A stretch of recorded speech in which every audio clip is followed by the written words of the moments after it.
preciso de duas soluções linearmente independentes. Uma será e elevado a menos 4x e a outra e elevado a 2x. Então, nós temos aqui que a nossa solução para esse exemplo é C1 elevado a menos 4x mais C2 elevado a 2x. Que é fácil ver que são linearmente independentes, né? Outra forma em que essa equação poderia aparecer é na forma de operador. Nós discutimos isso na aula passada. Essa mesma equação, ou seja, o mesmo exemplo, poderia aparecer da seguinte forma: D mais 4, D menos 2, Y igual a 0. Esta é a mesma equação? Bom, basta resolver.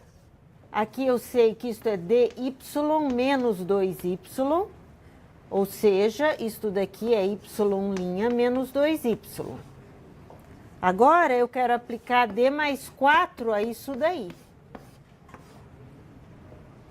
Então, eu tenho que derivar isto e depois multiplicar por 4. Então, eu tenho y duas linhas menos 2y', mais 4y' menos 8y. Vejam que é exatamente aquela equação. Y duas linhas, aqui eu tenho 2y' mais 8y. Então, vejam, quando a equação é dada por operador, é fantástico, porque a gente já vê que estas raízes, a equação está fatorada na realidade, né? Porque daqui eu já vejo que a minha equação característica é esta.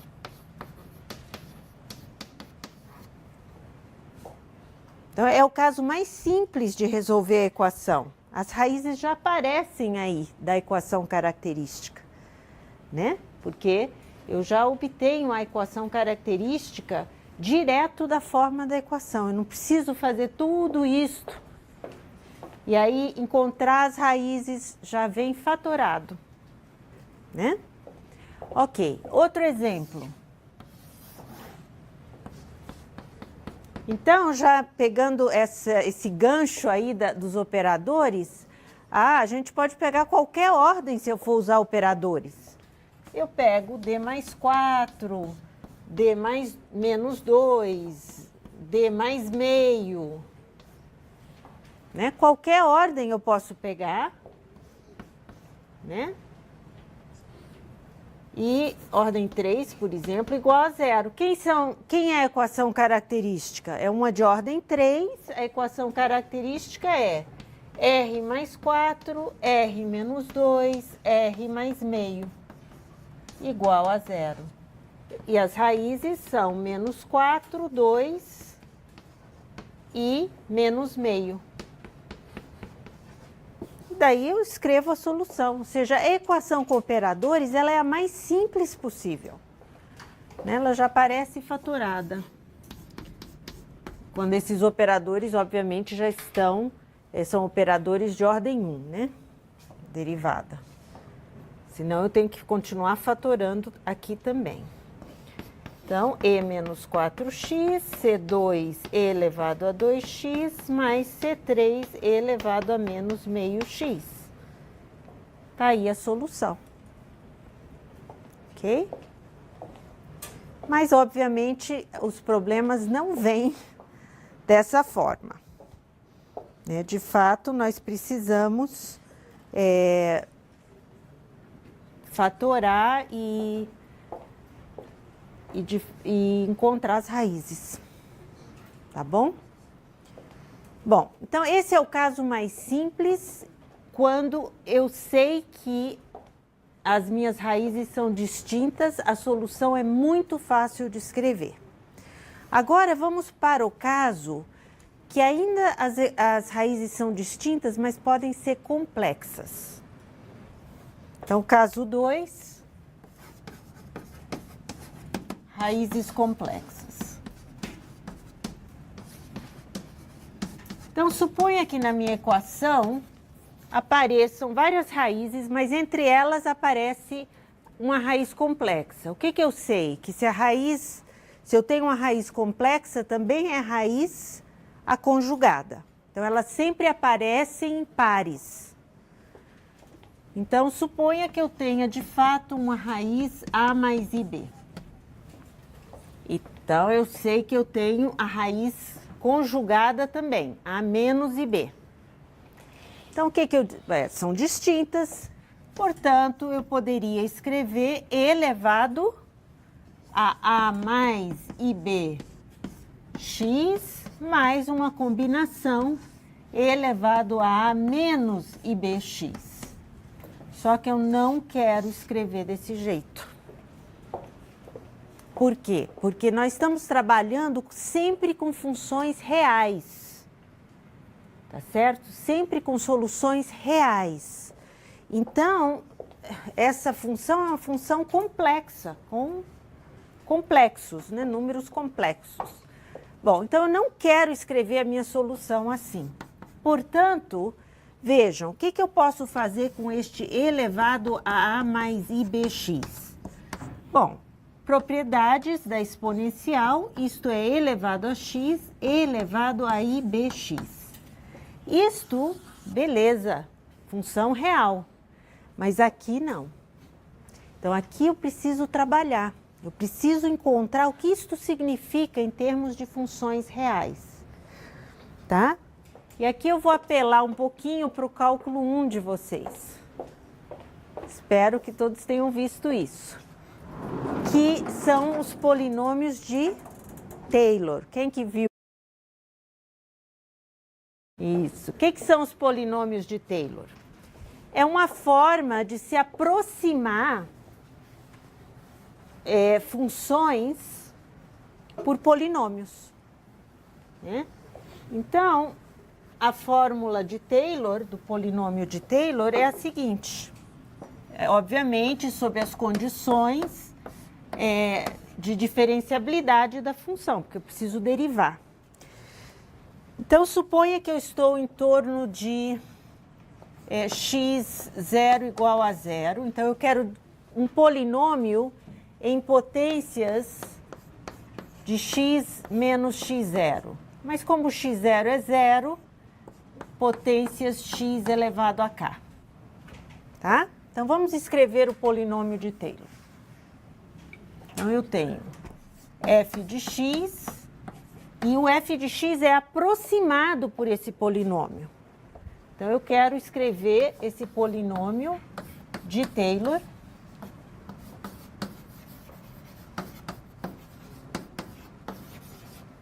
E, obviamente, se prova que quanto mais alto o grau do polinômio, melhor aproxima a função. Então, eu gostaria de só relembrar a vocês a fórmula. Nós temos f de zero mais, esse é o primeiro coeficiente, a primeira derivada no zero, x, a segunda derivada no zero, 2 fatorial, x ao quadrado, até a enésima derivada no zero, n fatorial, x elevado a n. Esse é o polinômio de Taylor. Então, vamos calcular alguns polinômios que eu preciso para entender aquela função. Um desses polinômios é o polinômio da função e elevado a x. E elevado a x é fantástico, porque todas as derivadas são iguais. Então, eu sei que até a enésima derivada é tudo e elevado a x. Portanto, f de zero é 1, todas as derivadas até a enésima derivada no zero é igual a 1. Tudo é 1. Então, quando eu olho para estes coeficientes de Taylor, olha, tudo isso é 1. Aqui vai aparecer 1 sobre 2 fatorial. Aqui, 1 sobre n fatorial. Então, já calculei o polinômio da exponencial. Vamos escrever o polinômio da exponencial aqui. Agora eu quero fazer a mesma conta para o seno de x. Tá? Então, o polinômio, se f de x é exponencial, eu posso dizer que é aproximado pelo polinômio de Taylor, que é 1 mais x mais 1 sobre 2 fatorial x ao quadrado, mais 1 sobre n fatorial x elevado a n. Tá? Então, eu já tenho este polinômio de Taylor para a exponencial. Agora, vamos fazer uma conta semelhante para seno x. Seno também tem uma propriedade interessante das suas derivadas. A primeira derivada, cosseno x. A segunda derivada, menos seno. E a terceira, menos cosseno. E o que acontece com a quarta? Volta para cá. A quinta, a sexta, a sétima é cíclico. Né? Então, eu tenho um padrão para os coeficientes. F0 é 0. F, primeira derivada no zero, é 1. A segunda derivada no zero é 0. Terceira derivada, menos 1. E como é cíclico, eu sei que isso também é igual à quarta derivada no zero.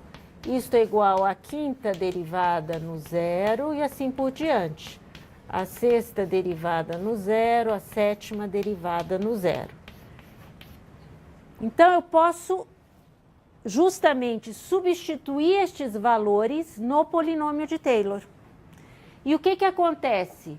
Notem que todas as potências, as derivadas de ordem par, zero derivada, duas derivada, quarta derivada, é tudo zero. Porque o f de uma ordem par de derivada é zero. Então, o que sobra para o seno de x são só as potências ímpares. Então, eu tenho a primeira, este vale 1x. O terceiro vale menos 1x ao cubo.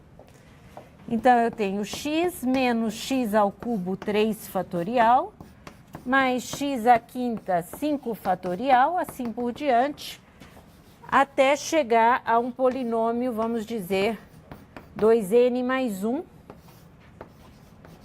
2n mais 1 fatorial, e com um sinal menos 1 elevado, menos 1, então aqui x 2n mais 1, menos 1 elevado a n. Ok? E esse é o polinômio do seno. E olha que faz sentido.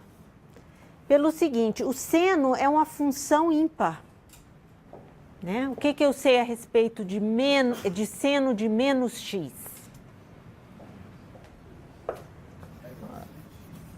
Isso. É menos seno de x, é ímpar. Né? O que eu sei a respeito de menos x elevado a uma potência ímpar? É a mesma coisa que menos x elevado ao ímpar. Então, essa propriedade de ser ímpar vamos dizer, absorvida pelas potências de grau, os monômios, né, de grau ímpar. Então, de um lado é ímpar, do outro lado é ímpar. Sem fazer as contas, vejam, o cosseno de x obedece a algo semelhante, só que aparecem as potências pares.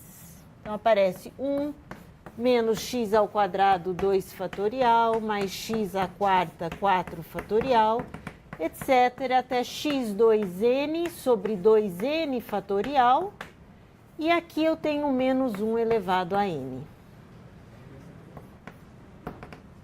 Ok? Esse é o do cosseno. E o cosseno é uma função par, portanto, monômios de grau par, Cosseno de menos x é a mesma coisa que cosseno de x, né? Então, temos essas fórmulas. Bom, para que eu desenvolvi essas fórmulas? Para dizer o seguinte, imaginem que eu pudesse continuar para sempre este polinômio, ou seja, um polinômio infinito. Isso é o que a gente vai chamar de séries de Taylor. Tá? E nós vamos estudar isso daqui a algumas semanas. A ideia é simplesmente a seguinte, eu não vou parar, eu vou continuar aqui para sempre. Com isso, eu ganho que isto se torna igual. Só que é um polinômio infinito, é o que a gente chama uma série de potências de x. Aqui também, se eu continuar esse polinômio de forma infinita, eu ganho igual. E aqui, idem. Bom, o que eu estou dizendo aqui? Que esta exponencial é igual a esta soma. Então, qualquer propriedade da exponencial tem que valer para essa soma. Olha que interessante. Quem é a derivada da exponencial? Ela própria. Quem é a derivada deste polinômio infinito? Vamos ver? Quem é a derivada do 1? 0. Quem é a derivada do x? 1. Quem é a derivada de x ao quadrado sobre 2 fatorial? X. Quem é a derivada de x ao cubo sobre 3 fatorial? X ao quadrado sobre 2 fatorial. Olhem, está aparecendo novamente exatamente o mesmo polinômio quando eu derivo. Então, a propriedade se preserva para esse polinômio infinito. E notem que precisa ser infinito, senão não é verdade. A propriedade que a derivada é a mesma vale para a série também. E aqui, quem é a derivada do seno? Cosseno. Então, a derivada deste polinômio infinito tem que ser este polinômio infinito. Será que é? A derivada do x é 1. A derivada de menos x ao cubo sobre 3 fatorial, x menos x ao quadrado sobre 2 fatorial. Então, a derivada desse polinômio infinito, dessa série de Taylor, é justamente esta série.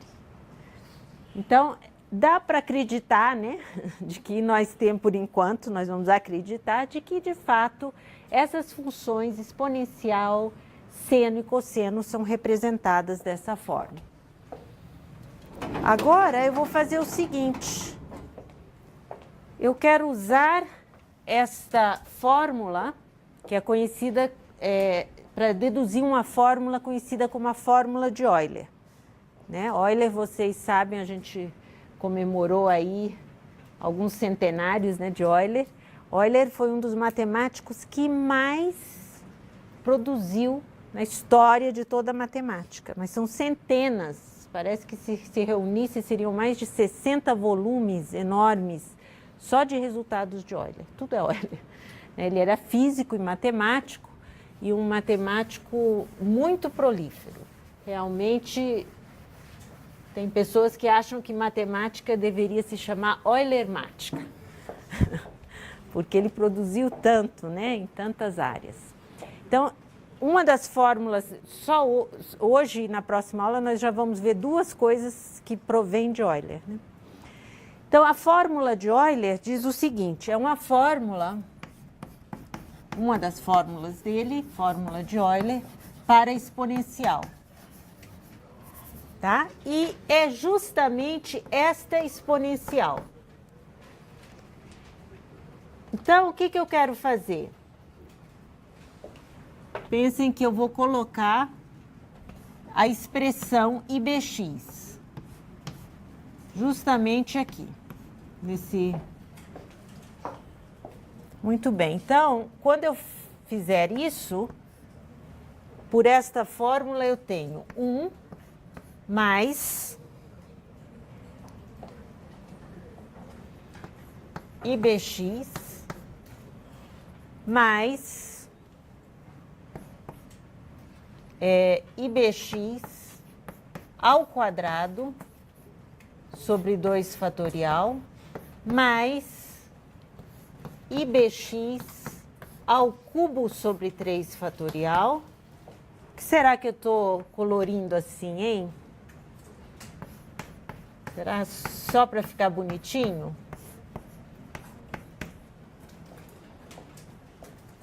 Tem uma razão.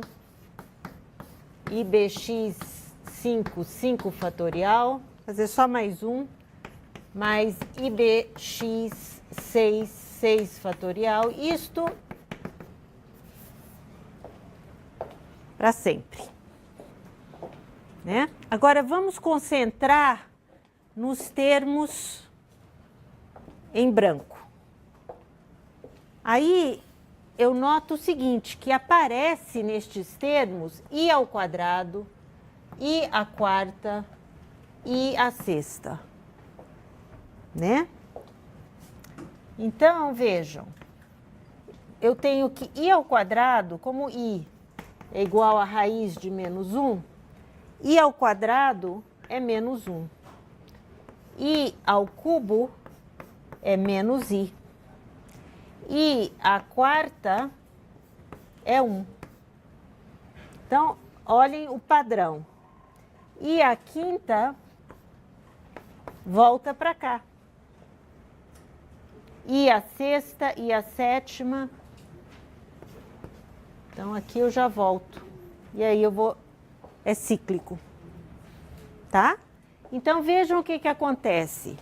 Este primeiro termo, os termos em branco, eu vou dizer quem é o I ao quadrado, quem é I à quarta, quem é I à sexta. I ao quadrado é menos 1. Então, eu já escrevo isto como menos BX ao quadrado, 2 fatorial. I à quarta, quem que é I à quarta? É 1. Então, mais BX à quarta, 4 fatorial. Quem que é I à sexta? I à quinta, I à sexta, menos 1. 6 fatorial. E assim por diante. Então, eu estou escrevendo os termos pares. E agora eu vou escrever os termos ímpares. Aqui eu tenho I ao cubo é menos I à quinta é I. Então, o que está acontecendo? I ao cubo menos I à quinta, I. Então, as potências ímpares de I, ou é I ou é menos I. Então, eu posso fatorar o I. Quando eu fatoro o I, olha o que sobra. BX menos BX ao cubo sobre 3 fatorial, mais BX à quinta sobre 5 fatorial, etc. E quem que é esta série aqui de cima? Que só tem potências pares. É o cosseno de BX. E a que está em amarelo é o seno, mas em vez de x, de BX. Então, eu provei a fórmula de Euler dizendo que isto é igual ao cosseno de x, que é o que está em branco, mais I seno de BX. Esta é a fórmula de Euler, que isto daqui é... Ah, sim, cosseno de BX, obrigada. Muito obrigada. Cosseno de BX. Cosseno de BX mais I seno de BX, tá certo?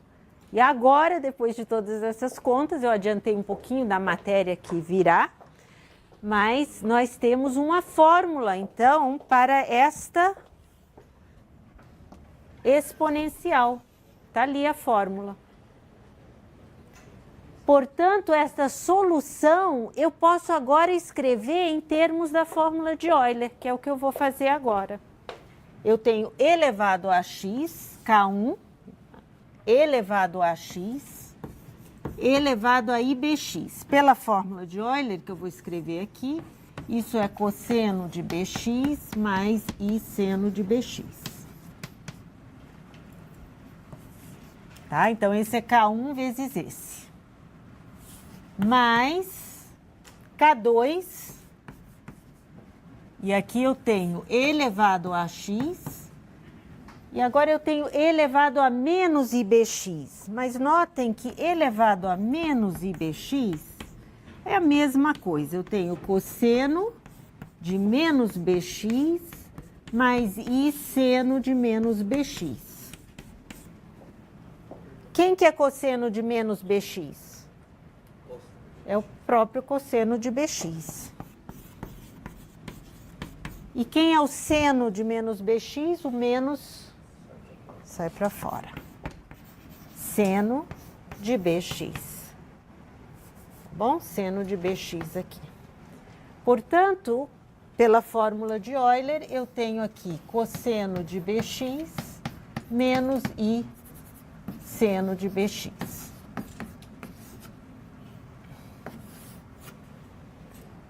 Bom, e o que eu faço agora é simplesmente coletar os termos semelhantes. Eu tenho K1 mais K2, que multiplica o elevado a x cosseno de bx. Ou seja, eu vou juntar estes dois termos. E agora os termos seno de bx, que tem o i, mais i, K1 menos K2, elevado a x seno de bx. Então, quem são as minhas duas soluções linearmente independentes? EAX cosseno de bx, EAX seno de bx. Ou seja, na realidade, se eu sei uma das raízes complexas, eu monto esta solução. Muito fácil, não tem que passar por tudo isso, né? Eu já vi que esta é a cara da solução. Com uma raiz eu pego a parte real, a parte imaginária da raiz, acabou. Eu tenho as minhas duas soluções LIs. Tá? Isto daqui eu simplesmente chamo de uma constante arbitrária C1 e é um número. Então, IK1 menos IK2 é a minha segunda constante arbitrária C2. E como os meus dados iniciais são reais, C1 e C2 sempre serão reais. E essa é a minha solução. Então, para o caso 2, solução C1 e elevado a x cosseno de bx mais C2 elevado a x seno de bx.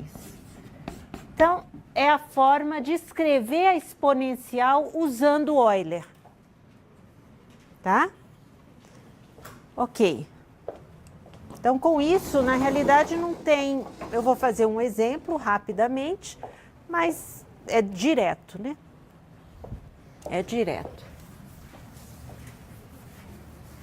O que é importante lembrar, eu acho, em todos os casos aqui, mais do que as fórmulas, é lembrar a fórmula de Euler. Essa é muito útil sempre.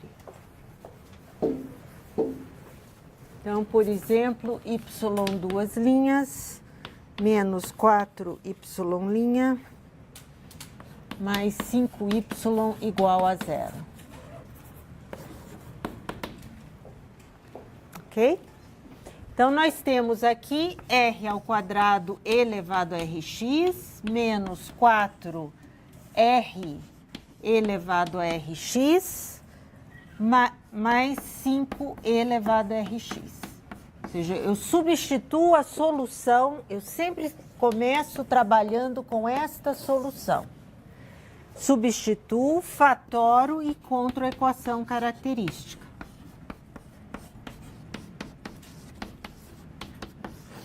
Quem são as raízes desta equação característica? Então, eu tenho 4 mais ou menos 16, menos 4ac é 20, sobre 2. Portanto, raiz de menos 4 é 2i. Então, eu tenho 2 mais ou menos 2i sobre 2. Isso daqui é 2i. Então, mais ou menos i. Portanto, quem que é a solução? Y de x é igual a C1 elevado a 2x cosseno x mais C2 elevado a 2x seno x. Ah, vai que eu não lembro que era essa a fórmula. Lembrem pelo menos o seguinte, que se eu desenvolvo a fórmula de Euler para uma das raízes, qualquer uma delas, eu já vejo na própria fórmula quem são estas duas partes linearmente independentes. Então, eu volto para cá, eu sei que uma raiz é solução, a raiz complexa, e que desenvolvendo a fórmula de Euler para uma raiz apenas, eu já vejo os dois. Isto é E2x e ix. E aí, isto é, pela fórmula de Euler, cosseno x mais i seno de bx. Não é que isto daqui é a solução, porque a solução é a combinação linear destes dois termos, mas indica as duas partes que compõem a solução. E2x seno de bx, E2x cosseno x. Obviamente isto é solução, mas não é a solução geral, porque a parte imaginária é 1, né? Não, mais um B ali, desculpa. Ah, sim, seno x, B1. Tá bom? Aqui tudo que eu estou dizendo, olha, a fórmula é essa que a gente deduziu ali. Eu vi que o A é a parte real e o B é a parte imaginária, que é 1. Então, eu substituo na fórmula. Mas vai que você esqueceu a fórmula. Você está dizendo que a solução é elevado a raiz vezes x. E o que eu provei aqui é que eu não preciso trabalhar com as duas raízes, que depois elas têm as duas partes linearmente independentes iguais. Então, pegue uma das raízes, tudo que eu estou fazendo é, ok, use a fórmula de Euler aqui, que você vê esta parte que compõe uma das soluções e você vê a outra, E2x seno de x, tá? Esse i, na realidade, você pode pensar, entrou tudo na constante arbitrária. Foi a conta que eu fiz de uma vez por todas aqui. Agora, eu não vou fazer isso cada vez, tá? Eu simplesmente sei que, trabalhando com uma delas, eu já encontro as duas que são linearmente independentes. Muito bem. E, finalmente, o caso 3, que são das fórmulas das raízes repetidas. Então, caso 3, raízes repetidas. E aqui, gente, eu novamente vou fazer uso da fórmula de operador. Uma raiz repetida é D menos R, por exemplo, K vezes, né? Então, a minha equação pode ser escrita assim, tá certo? Se eu tenho, por exemplo, D menos 2, a minha raiz desta equação é repetida, porque eu tenho R menos 2 ao quadrado igual a 0, R é igual a 2 com multiplicidade 2, aparece duas vezes. Então, eu posso representar a minha raiz repetida, R, de multiplicidade K. E agora, quem é uma solução? Bom, se R é raiz, eu sei que uma solução é o e elevado a rx, mas quantas soluções que eu preciso? K. E eu só tenho uma. Então, para procurar outra, eu vou fazer o seguinte, vamos multiplicar esta solução que eu conheço por uma função e ver o que acontece. E aí eu quero que vocês observem a seguinte conta. Se eu olho para D menos R aplicado a esta função y uma vez, ou seja, y é esta função. O que eu tenho que fazer? Derivar, regra do produto.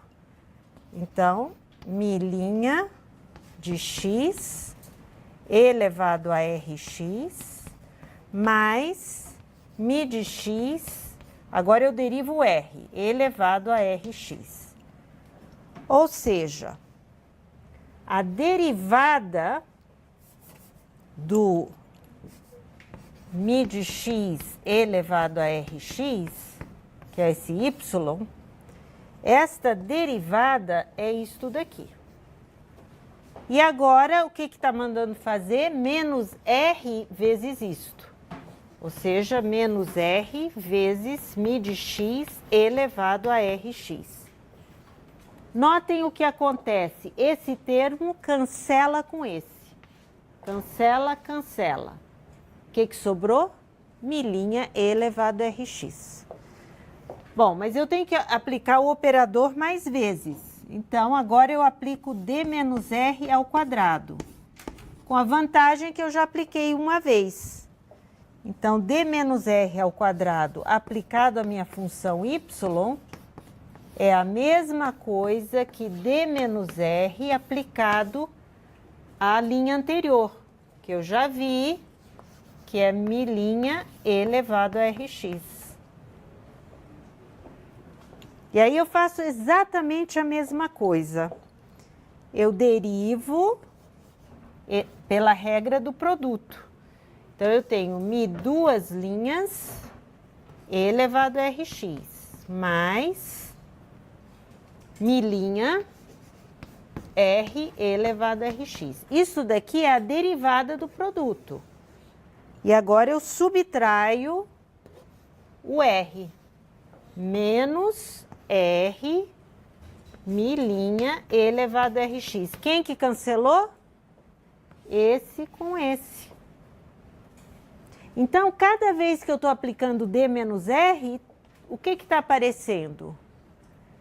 A derivada do mi elevado a rx. Então, quando eu fizer isso k vezes, olha o que eu encontro.